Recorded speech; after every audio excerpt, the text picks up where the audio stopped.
Good morning sa inyo lahat mga lapatid. Welcome back dito sa J. Grecian Love TV. For today's video mga lapatid is, so ngayon ang abangan ng ng kalapati natin mga lapatid. So naitos na rin sila. So mag-aabang na lang tayo mga lapatid. So tatlo yung sinali natin sa unang training ng DRPC mga lapatid. Sana makauwi silang lahat at may clock natin sila ng maayos. So yun mga lapatid, so simulan na natin magabang. So tara, let's go.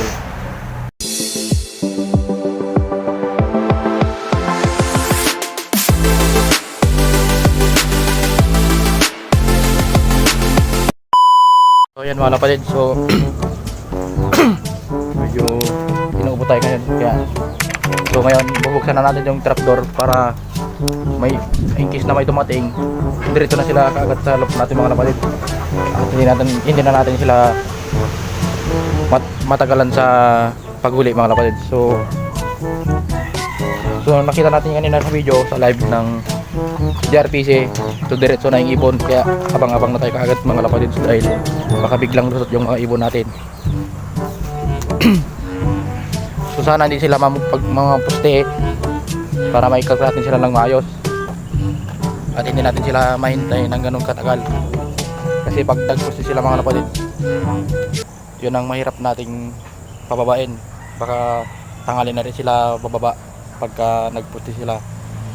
So ayun na mga lapatid, update ko lang kayo pagka may dumating na. Let's go.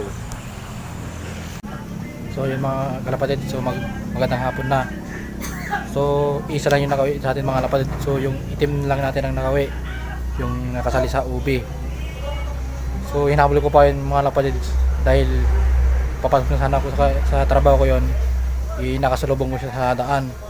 So nung nakita ko siya, so agad-agad tayong umuwi, tapos klinak natin siya. So naka top 24 naman tayo.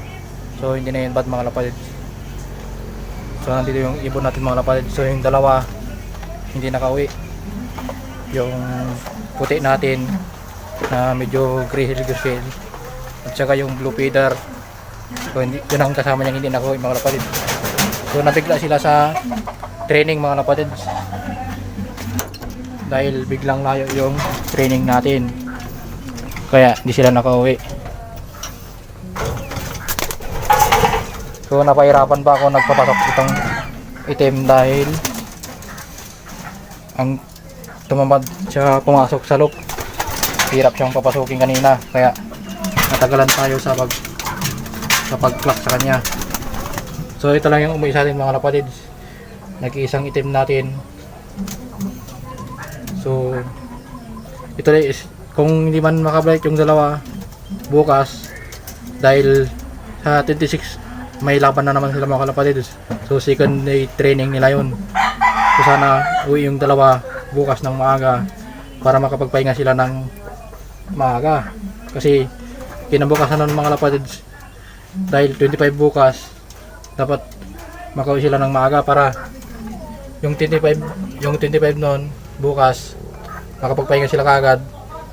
So para maikarga natin sila rin ng 26 ng umaga mga kapatid. So kung sakaling walang bumalik, so ito pa rin ang ikakarga natin mga kapatid.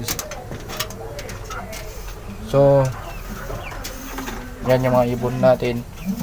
So ito na yung susunod, ito na yung i-ready natin dahil malapit na rin yung race ng dalawang itong magkapatid na to, kaya kailangan natin silang itos sa pinagtusan natin nung last training ng mga lapatid sa